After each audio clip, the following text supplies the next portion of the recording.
Welcome back to All About Winning Daily Fantasy Sports. My name is Ty Patton. Hopefully your Sunday was profitable, but in case it wasn't, never fear, the Monday Night Football Showdown contest is here. This Monday Night Football matchup features two AFC West rivals as the 6-4 Kansas City Chiefs and the 4-6 Los Angeles Chargers travel to Mexico City in what sets up to be an important matchup with early playoff implications. Kansas City has been installed as a 4.5-point favorite, and the over-under is 52.5 points. Before we unpack this game, I want to share the numbers that are most relevant to the Showdown contest itself. There have been 76 Showdown contests, including the Sunday Night Football Showdown between the Rams and Bears last night, and 5 other Showdown contests yesterday as well. And for those of you who may not know, Draftkings doesn't just do showdowns for Thursday night, Sunday night, and Monday night games. They also select 4 or 5 random games on Sunday and have showdown contests for those as well. So these 76 showdown contests have an average winning score of 132.34. The average winning captain score is 42.80. Since the captain's position represents 31% of the total average winning score, I focus a lot of my attention to the captain's position. With this being said, the captain's position breaks down as follows. The underdog running back has been the captain for the winning lineup more than any other position 16 times for 21%. The favorite quarterback has been the captain for the winning lineup 14 times for 18%. The favorite wide receiver has been the captain for the winning lineup 11 times for 14%. The favorite running back has been the captain for the winning lineup 11 times for 14%. The underdog wide receiver has been the captain for the winning lineup 9 times for 12%. The favorite defense special teams has been the captain for the winning lineup 5 times for 7%. The underdog quarterback has been the captain for the winning lineup 4 times for 5%. The underdog kicker has been the captain for the winning lineup 2 times for 3%. The underdog tight end has been the captain for the winning lineup 1 time for 1%. The favorite tight end has been the captain for the winning lineup 1 time for 1%. And the underdog defensive special team made an appearance yesterday and has been the captain in the winning lineup 1 time for 1%. I also combine these positions, which reveals the following. Running backs combined favorite or underdog to appear in the captain spot for the winning lineup more than any other position 27 times, which represents 36% or over 1/3 of the winning lineups. Wide receivers represent 20 times for 26%, quarterbacks 18 times for 24%. All others have been represented 11 times for 14%. Another number that correlates with the captain position is the overall straight-up win-loss record of the winning captain. That breaks down as follows. Running backs are 22 wins and 10 losses. Wide receivers are 10 wins and 10 losses. Quarterbacks are 13 wins and 5 losses. And that's straight up. Although these numbers don't unlock the mystery of tonight's lineup, they do provide correlations that can give us an edge. And in the end, that's all we're looking for is an edge. My process for building my showdown lineup has helped me cash regularly. And although I've never won a showdown contest outright, I do believe in my process, and I know I will. I begin building my lineup by first taking a stance. Who's going to win the game? Next, realizing the straight up record of the winning lineup's captain's position, which represents a 70% win percentage, I begin selecting the players that I feel provide a path for that team to win the game.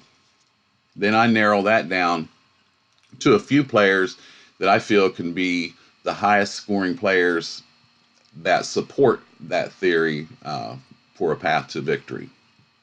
Once I do that, I identify a couple captains.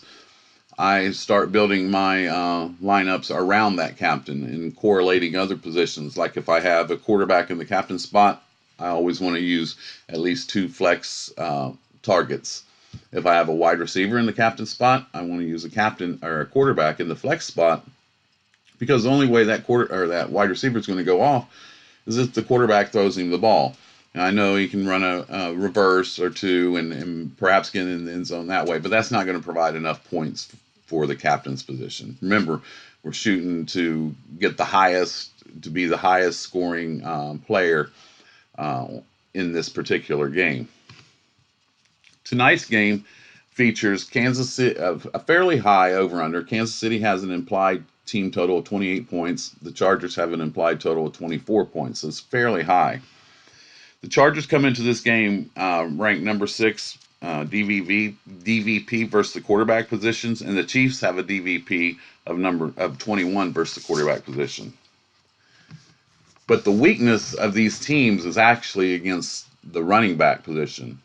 Kansas City has a DVP of 32, which, in case you're not aware of, that's dead last in the NFL versus the running back position. They give up 32.9 points per game to the running back position.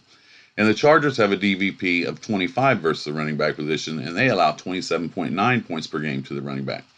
So a lot of these lineup builds, I know that they're going to flock to Mahomes and his pass catchers, and they're viable, but the contrarian move might be to focus on the running games. Another thing to consider, the Chargers, they like to take their time. They eat up the whole play clock. They really slow-paced team.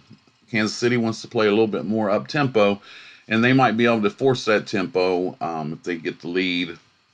But I think that Kansas City will actually come out and try to establish the run and set up some passes to Kelsey. Watkins has been targeted a lot lately, and he just hasn't found the end zone in quite some time. On the other side, since the Chargers have fired their offensive coordinator, there's been a renewed emphasis on getting the ball to Melvin Gordon. So you can temper your expectations for Austin Eckler. It's definitely not a big split in as far as carries. And with that being the weakness of the Chiefs, you could see the Chargers slowing the game down, running the ball, and Patrick Mahomes can't hurt you if he's on the sideline waiting to get the ball back. And I believe that the Chargers are going to take that path. And where everyone is flocking to the passing game, I'm probably going to build my lineups around the running game and correlate some players like that. Now, it's risky, real risky, to fade players like Hill, who can just totally bust a slate. I mean, he can get deep, but he's not the one with the really good matchup tonight.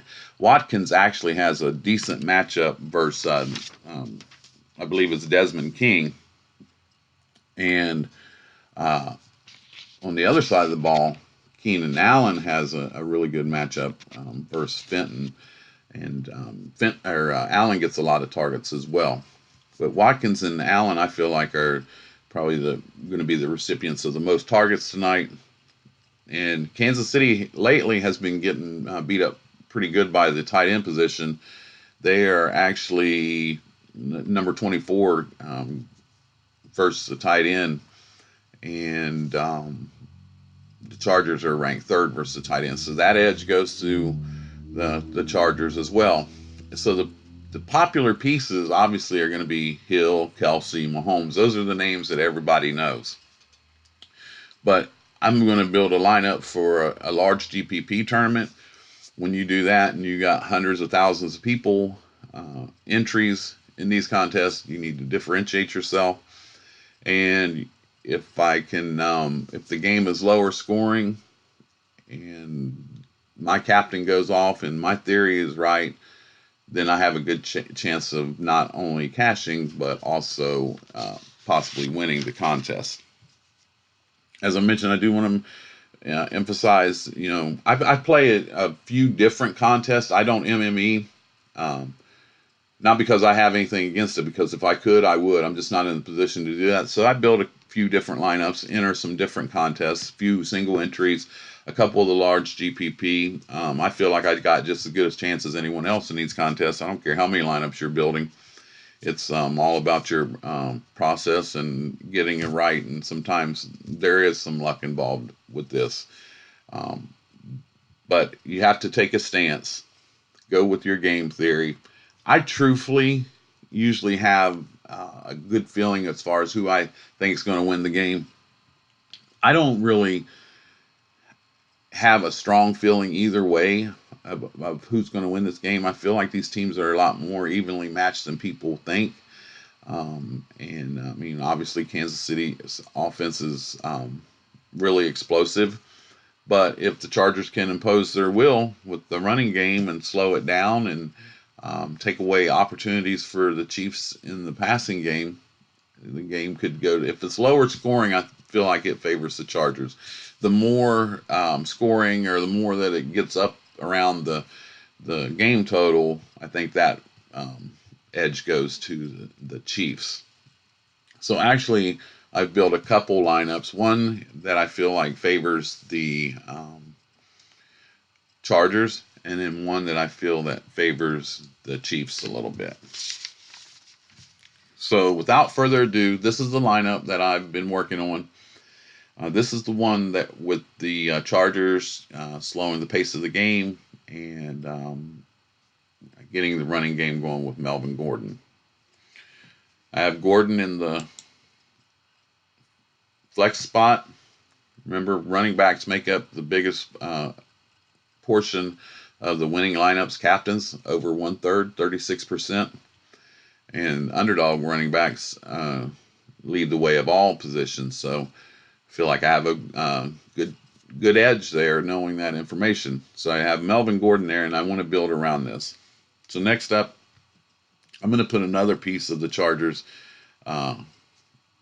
offense in there, and that's Keenan Allen. He gets targeted a ton. He has a good matchup tonight against Rashawn Fenton, who allows a 109.4 quarterback rating. And as I mentioned, Hill has the worst matchup for Kansas City. Watkins has a better matchup versus Desmond King, who's actually giving up a 132.9 quarterback rating. So those are the wide receivers that I'm going to focus more on. It's Allen and Watkins. Next in the flex, I'm going to have Austin Eckler. Just in case they get down close, Gordon's carrying the ball. It's a long run, and they get down close to the goal line, and he takes a breather. In comes Eckler. They throw a pass to him in the flat, and he takes it into the end zone. Kansas City does have a problem with running backs out of the backfield, and Eckler is a part of the offense. He's not been totally phased out since they got a new offensive coordinator, but his targets and touches have definitely went down, especially since with Gordon's return. But I want to have some exposure to him as well. My next flex piece is Patrick Mahomes. If the Chargers get a lead and shorten the game, Mahomes is going to have to do a lot with what he has left. He's going to have to be really efficient, and so definitely this gives me some exposure to the passing game. So I really like Mahomes in the flex spot. Next, instead of Hill, I'm going to go to Watkins. I've already talked about this. He has a better matchup than Hill. Hill's going to be extremely popular. I'm going to fade him, take a huge chance doing it. A few weeks ago, I faded Ezekiel Elliott. It worked out for me. It cashed in several lineups. You just got to take a stance.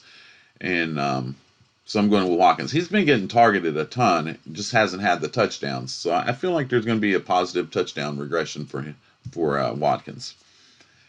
And last, I have 4,100 left. I'm going to use the kicker. I oftentimes like to use the kicker. Now, between the two kickers and two defensive special teams, I only like to use one of the four if I can. Kickers provide a better floor. In a game that has a really high total, it feels like a safe floor. And if I have to choose, I generally go with the home kicker or the kicker that's favored. And the reason I go with the kicker at favored is because obviously his team has a higher implied total. So there you go. I covered some of the Kansas City passing game. Allows me to get running back from the Chargers in the captain spot, which on paper, Gordon has the best matchup tonight of any of the players.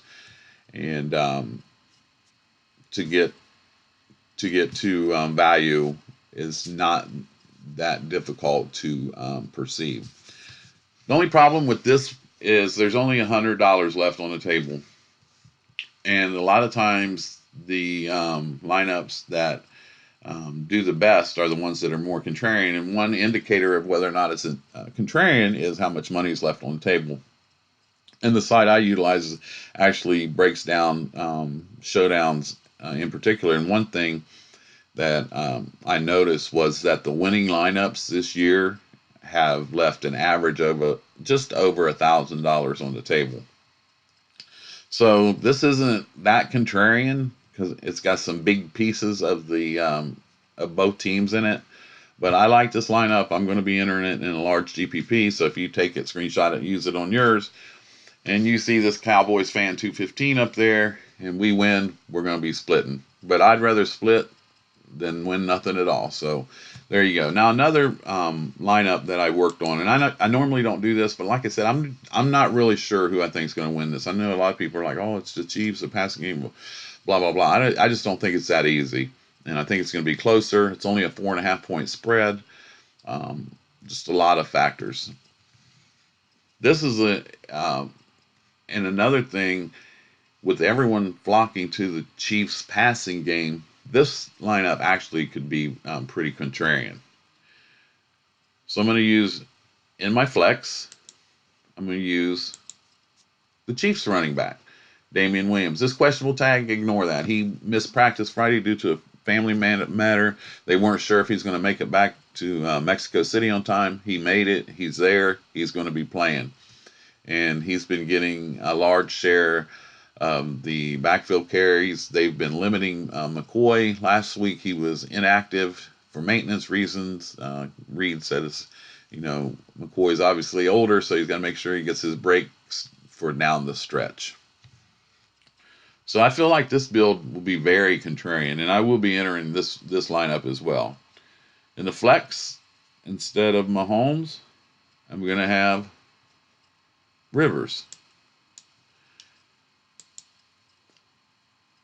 And then I'm going to have a target to go with Rivers. I'm going to have Hunter Henry.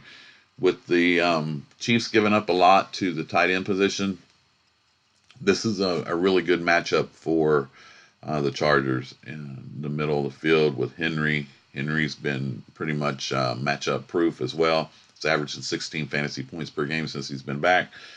And Rivers definitely likes to go to him. You can see this setting up for him to get a lot of targets. Next is Keenan Allen. I like Keenan Allen a lot. He just gets an unbelievable amount of targets, and Rivers goes to him a lot. So with Henry and Allen there, I feel like I have at least 20 targets in a game that if the Chiefs, in this game script, the Chiefs dominate the game, Williams is, going off in the running back position, and the Chargers have to throw the ball around to catch up, then this theory right here makes a little bit of sense. I'm going to have a piece of the Chiefs passing game. I don't have Watkins, I don't have Mahomes, but I have a piece of the passing game with Watkins. Watkins, as I mentioned, is getting a huge amount of targets. So I have Watkins and Williams, and this particular lineup is a fade for I'm fading Mahomes, which a lot of people probably just turned off the video and said that guy is crazy. But I'm taking a stance on the running games, whichever team wins. I'm taking a stance each way. So here you go. We got Watkins, and last I got 7,500 left. I'm not going to spend up at any of these other positions, but I'm going to go down, and I'm going to plug in the kicker for the Chiefs again. I feel like I'm covering a lot of their scoring. A couple of their drives might stall. Butker get 9-10 points. He's averaging 10.8 fantasy points per game, and a really high scoring offense. It just makes sense to have that quarterback. Now, if you notice one thing up here, they're 3,500. Obviously, you can take out Butker, and you can go up to you got 7,500 left. You can go up and get Eckler or Mike Williams and other pieces. But I like this. I feel like it's contrarian, and that's what I'm looking for. I'm looking to be different, especially in a GPP. Now, if this was a cash, probably wouldn't be taking these type of chances. I'd probably somehow have, maybe I'd take Watkins out here and get up here and get Mahomes in there somewhere and come back, and instead of Butker, drop down and pick up one of these cheap turds, which they got him. And Patton, he's not really too much of a turd. He's the number 3 wide receiver for the Chargers. In the last game, I believe he got 4 targets. We can certainly look right here. Patton, he is, let's see, his game log. 4 targets in his last game and 4 targets in the Miami game. So, and it doesn't take much for him to pay off at $200. A couple of receptions, and if he would fall in the end zone, he would smash value. So, I mean, that's another way you could look at it, but I like the first way better, with getting the exposure to the passing game through one of their receivers and factoring in their field goal kicker as well. Gives me a lot of their. But in this particular game script, this is saying that the Chargers running game's virtually going to be non-existent, and that's pretty chancy too. Another thing, you got enough there to do it. You could take Allen out and you could plug Gordon in, and that leaves about the same amount of money on the board. So there's a lot of things you can do with it, but my builds, I'm going to go one with lean towards the Chargers running game with a running back in the flex. Another one I'm going to go, I'm going to somewhat fade the Chiefs passing game, go with the Chiefs running game, which I believe will be contrarian, build around that, and use the Chargers passing game. So I'm going to go 2 ways, but I'm going to use the running games for each team. Now, as I always do, I like to take the players that I'm interested in and utilize, excuse me, a optimizer. And a few times this has some pretty good lineups. Now, understand this optimizer only does basically what I tell it. It uses the players that I like, so I generally most of the time lock out most of the lower scoring turds, because I don't want to hope that a $200 player accidentally falls in the end zone or something freaky happens. It does happen, and congratulations to the guys that can pick the turd and get the winning lineup. I just don't have a lot of luck doing that, so I like to focus on the floors and the touchdowns with the Showdown. So with Optimizer, I use the players that I like.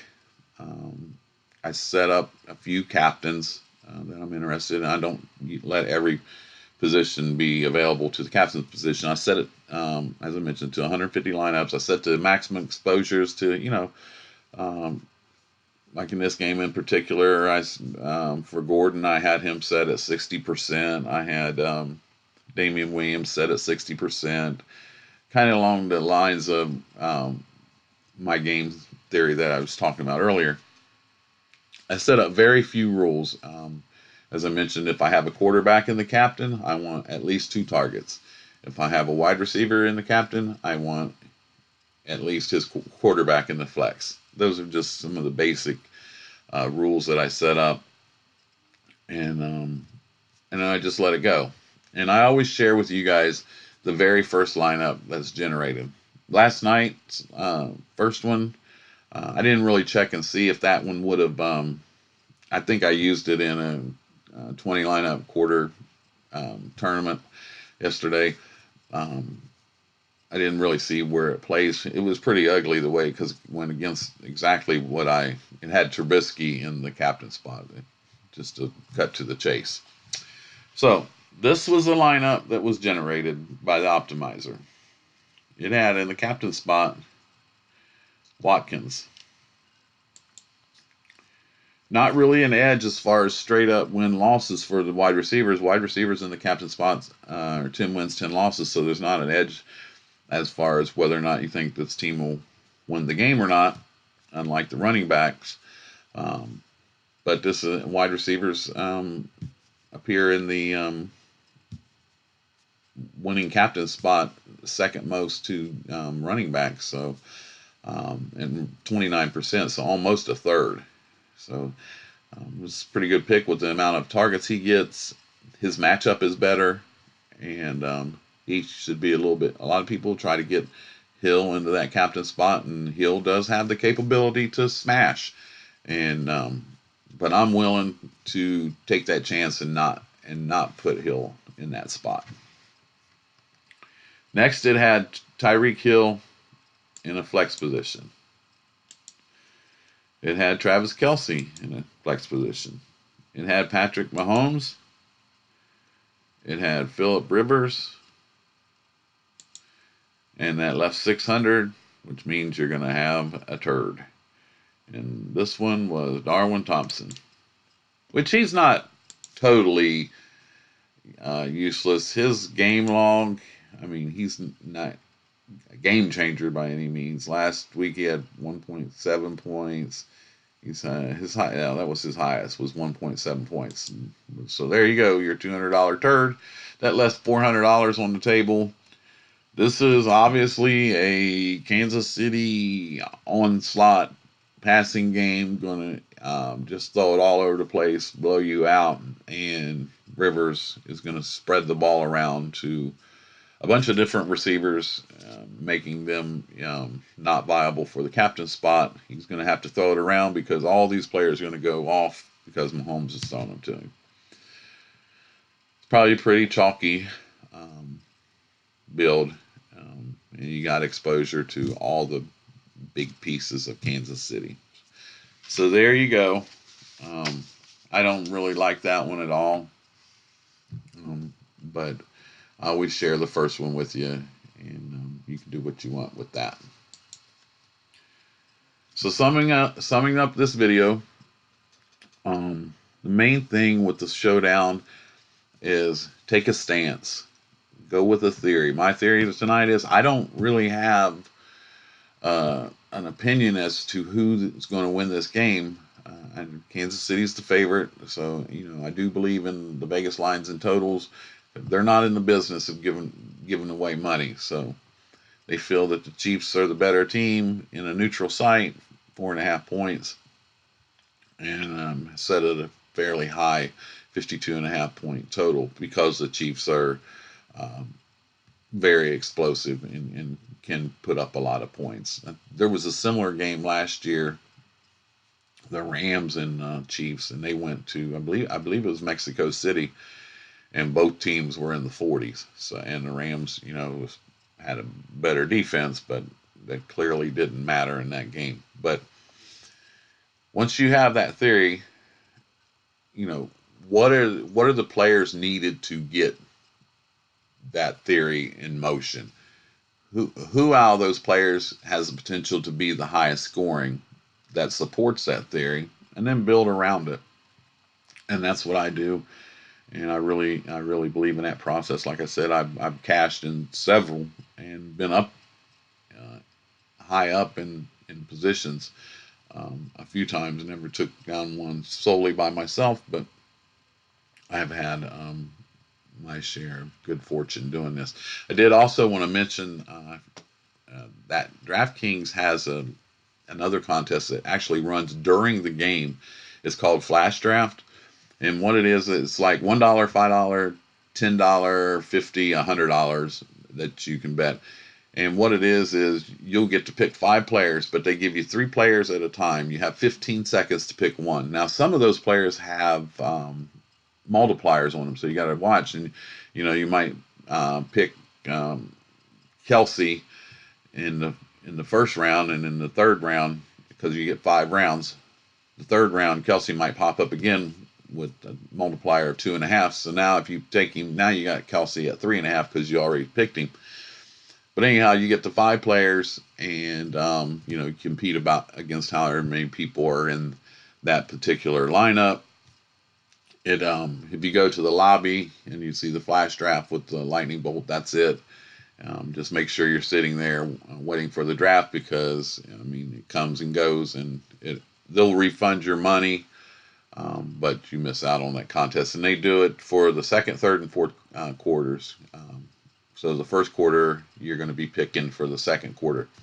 Now, if you're just checking in and out on the game and you're not really following it, I don't really recommend the flash draft that much. I've entered a few $1 ones through the game, and I've actually had some pretty good luck and won. The few times I won, though, I tied with a lot of people, but it was still like $54. So it's just something to do during the game. But if you're really into it and watching it, that's I would recommend that contest. So I want to thank you guys for joining me. Really appreciate my subscriptions have been rising up. So if you're not a subscriber, I really encourage you to do so. That really helps me out. My viewers, especially on these Showdown videos, have been really going high, and I really appreciate that. I encourage you to post any comments or opinions below. I try to get to those and answer them as I see them. And I welcome anyone's comments. A few of you have reached out, and I've gotten back with you. So I like that correspondence, and feel free to correspond with others on this video about, about your opinions or whatever. Ryan actually reached out to me last night and told me that Woods was out, and I had just seen it, that he was, basically game time scratch due to personal reasons. It didn't really affect me at all because I had built like 10 lineups and I didn't have any exposure to Woods. But I appreciate that, Ryan, and anybody that's seen that. Hopefully they were able to use that and get those people out of their lineup. Make sure you check your injury report, whether they have a questionable tag or anything by their name or not. Check the injury report at 7 o'clock tonight to make sure your players are in the game, because in Showdown, a big fat zero just pretty much knocked you out of that contest. Virtually have no chance of even cashing. I don't care if it's GPP, head-to-head, double up, whatever. It's really hard to compete with a zero. So, but I'd really appreciate it if you guys would share this video, like it. As I mentioned, subscribe if you're not a subscriber. Hit that notification bell so you get notified of my next video. That really helps me out if you do that. I'll be posting a recap video tomorrow and getting back on schedule, and then we'll start building for week 12. It's hard to believe that we're at week 12 already. So I wish you guys good luck tonight. You can also follow me on Twitter at winningabout. My name is Ty Patton. This is all about winning daily fantasy sports. I'll see you guys real soon.